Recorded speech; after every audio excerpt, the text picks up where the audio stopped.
Bismillahirrahmanirrahim. Assalamualaikum warahmatullahi wabarakatuh. Saya Siti Hajra dari kelompok 8 akan mempresentasikan tentang perkembangan bahasa anak usia dini. Salah satu perkembangan yang harus dicapai oleh anak usia dini di taman kanak-kanak adalah perkembangan bahasa. Adapun yang menjadi pembahasan daripada makalah ini adalah apa itu perkembangan bahasa anak, kemudian apa saja aspek-aspek perkembangan bahasa anak usia taman kanak-kanak, bagaimana tahap perkembangan bahasa dan bicara anak secara umum, apa saja metode pembelajaran bahasa anak usia dini, kemudian bagaimana metode pengembangan bahasa anak usia dini, dan terakhir adalah capaian perkembangan bahasa anak usia taman kanak-kanak, yaitu usia 4 sampai dengan 6 tahun. Adapun tujuannya adalah satu, untuk mengetahui perkembangan bahasa anak, kemudian yang kedua untuk mengetahui aspek-aspek perkembangan bahasa anak usia dini, kemudian untuk mengetahui tahap perkembangan bahasa secara bahasa dan bicara anak secara umum, kemudian untuk mengetahui metode pembelajaran bahasa anak usia dini, dan untuk mengetahui metode pengembangan bahasa anak usia dini, dan yang terakhir adalah untuk mengetahui capaian perkembangan bahasa anak usia 4 sampai dengan 6 tahun. Perkembangan bahasa sebagai salah satu dari kemampuan dasar yang harus dimiliki oleh anak sesuai dengan tahapan usia dan karakteristik perkembangannya.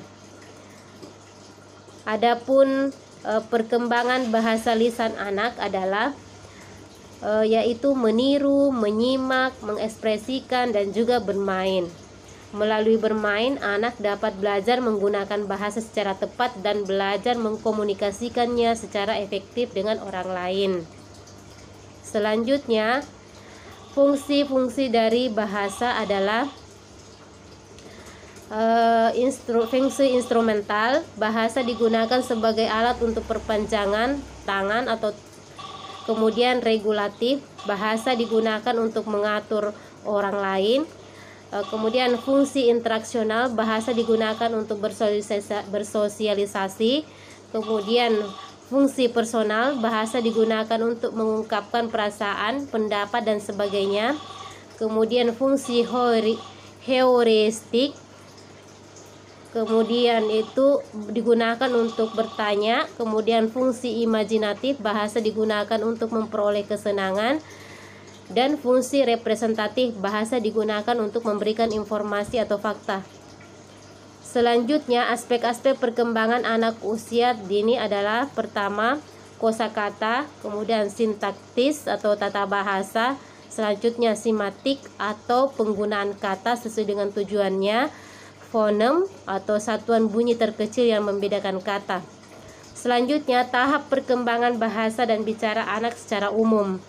Potensi akan berkembang lebih cepat menjadi pola kebiasaan di mana perkembangan pada usia dini berpengaruh bagi anak. Kemudian tahapannya yaitu satu, tahapan pralinguistik yaitu antara 0 sampai 1 tahun.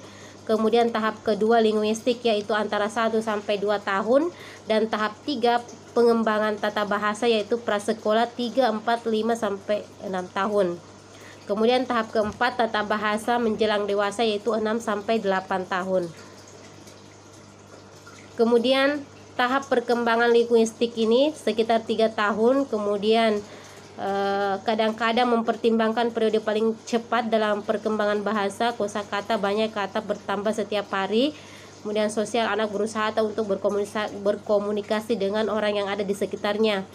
Usia 4 sampai 6 tahun, penerapan pengucapan dan tata bahasa, vocabulary 1400 sampai 1600 kata. Sosial, anak mencari cara yang tidak dimengerti, mulai dengan menyesuaikan pengucapan untuk mendengar informasi, perselisihan dengan kawan, dan sebagainya. Kemudian kompleks, susunan kalimat dan kata bahasa yang benar menggunakan awalan kata kerja sekarang, kemarin, dan yang akan datang, dengan rata-rata panjang setengah per kalimat meningkat menjadi 6 sampai 8 kata. Selanjutnya metode pembelajaran bahasa anak usia dini akan dibahas oleh teman kami, oleh Ibu Fitri. Sekian dari saya. Assalamualaikum warahmatullahi wabarakatuh.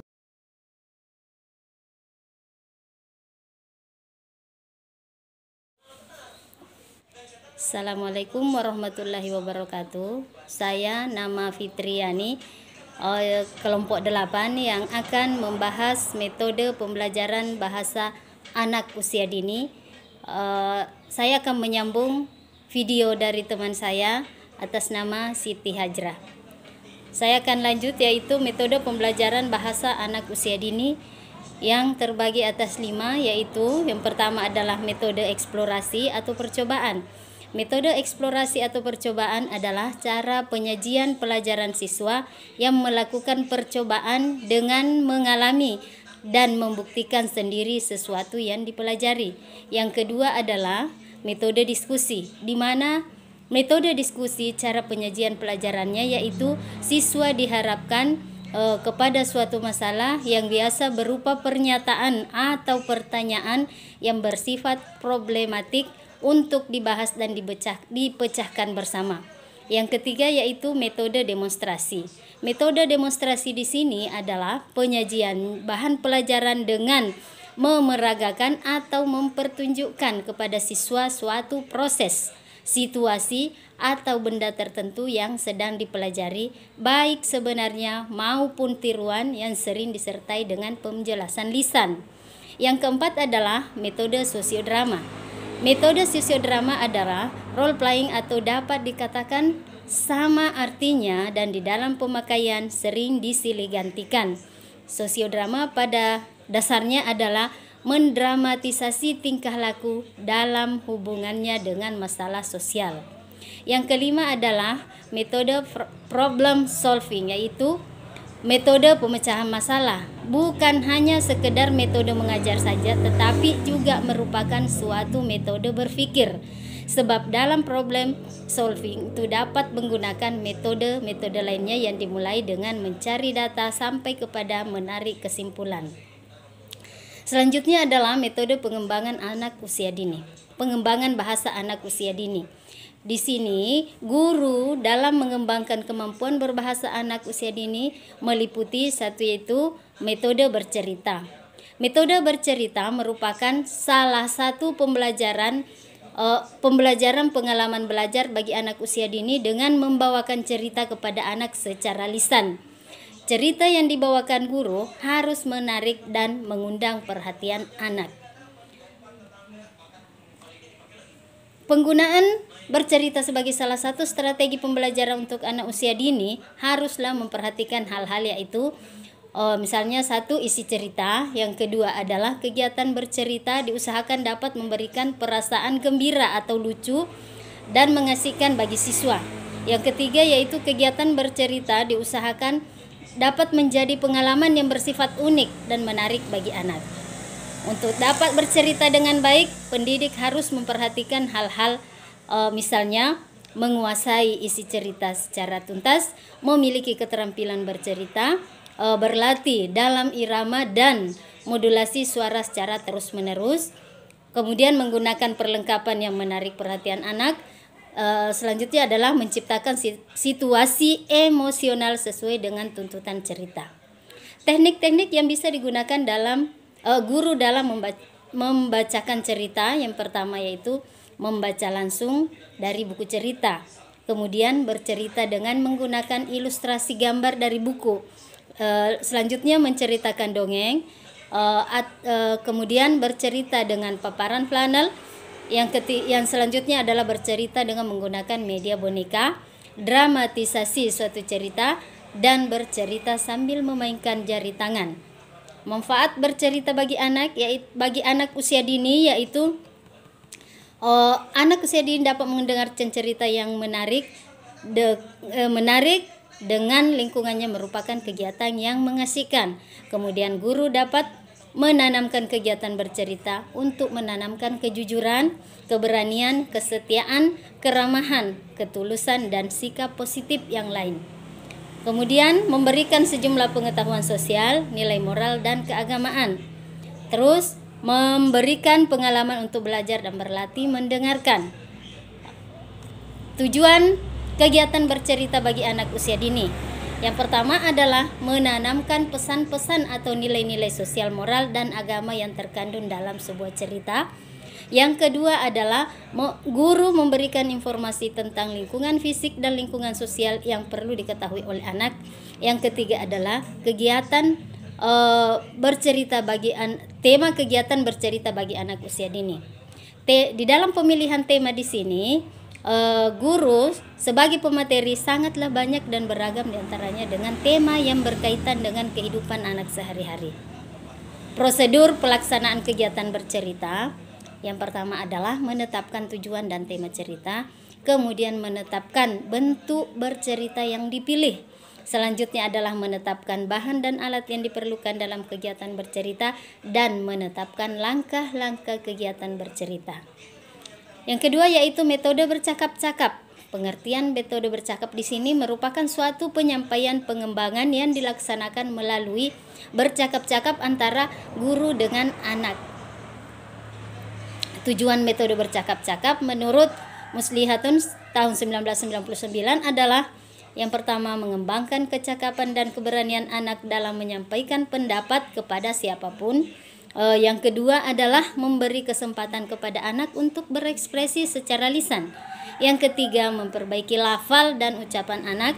Yang keempat adalah mengembangkan intelijensi anak. Yang kelima adalah menambah perbendaharaan kosakata anak. Yang keenam adalah melatih daya tangkap. 7. Melatih daya pikir dan fantasi anak. Kemudian menambah pengetahuan dan pengalaman anak serta memberikan kesenangan kepada anak dan merangsang anak untuk belajar membaca dan menulis. Bentuk metode bercakap-cakap di sini adalah bercakap-cakap bebas, bercakap-cakap menurut pokok bahasan, dan bercakap-cakap dengan menggunakan gambar seri. Metode yang selanjutnya yang ketiga yaitu metode tanya jawab. Metode tanya jawab biasanya dapat digunakan dengan metode lain yang disebut metode bantu. Menurut Depdik 1998 adalah suatu metode dalam pengembangan bahasa yang dapat memberi rangsangan agar anak aktif untuk berpikir. Melalui pertanyaan-pertanyaan guru, anak akan berusaha memahaminya dan menemukan jawabannya. Yang selanjutnya yang keempat adalah metode bermain peran. Metode bermain peran merupakan salah satu metode yang dapat digunakan dalam mengembangkan kemampuan bahasa, di mana diupayakan untuk membantu anak dalam menemukan makna dari lingkungan yang bermanfaat dan memecahkan masalah yang dihadapi dengan kelompok sebaya anak tersebut. Yang ketujuh, capaian perkembangan bahasa di TK kelompok A dan kelompok B. TK kelompok A yaitu capaian bahasa anak usia dini kelompok A usia 4-5 tahun, yaitu memahami bahasa reseptif. Yang kedua adalah memahami bahasa ekspresif atau mengungkapkan bahasa verbal dan nonverbal. Yang biasanya KD-nya yaitu 3.11 dan 4.11. Kemudian yang ketiga adalah mengenal keaksaraan awal melalui bermain dengan KD 3.12 dan 4.12. Kemudian selanjutnya adalah capaian perkembangan bahasa anak usia dini kelompok B atau umur 5-6 tahun, yaitu memahami bahasa reseptif KD 3.10 sampai 4.10. Kemudian menceritakan kembali apa yang didengar dengan kosakata yang lebih banyak, melaksanakan perintah yang lebih kompleks sesuai dengan aturan yang disampaikan, kemudian mengulang kalimat yang lebih kompleks. Kemudian yang kedua adalah memahami bahasa ekspresif atau mengungkapkan bahasa verbal dan nonverbal dengan KD 3.11 dan 4.11. Menggunakan keinginan atau perasaan dan pendapat dengan kalimat yang lebih sederhana dan berkomunikasi dengan anak atau orang dewasa. Senang membaca buku bergambar, menjawab pertanyaan yang lebih kompleks, dan menyebutkan kelompok gambar yang memiliki bunyi yang sama. Kemudian mengenal keaksaraan awal melalui bermain yaitu KD 3.12 dengan 4.12. Kemudian mengenal perubahan bunyi, arti berdasarkan perubahan huruf dan posisi huruf. menuliskan cerita sendiri berdasarkan hasil karya yang dibuatnya, kemudian menyebutkan angka dengan bilangan. Dengan kesimpulan, di sini kesimpulan untuk materi berbahasa pada anak usia dini, yaitu bahasa merupakan alat untuk berkomunikasi, dapat digunakan untuk berpikir, mengekspresikan perasaan, dan melalui bahasa dapat menerima pikiran dan perasaan orang lain. Perkembangan bahasa dimulai sejak bayi dan mengandalkan perannya pada pengalaman. Kemudian pengembangan kemampuan berbahasa bagi anak usia dini bertujuan agar anak mampu berkomunikasi secara lisan dengan lingkungannya. Sekian video kami dengan ucapan wabillahi taufiq wal hidayah. Wassalamualaikum warahmatullahi wabarakatuh.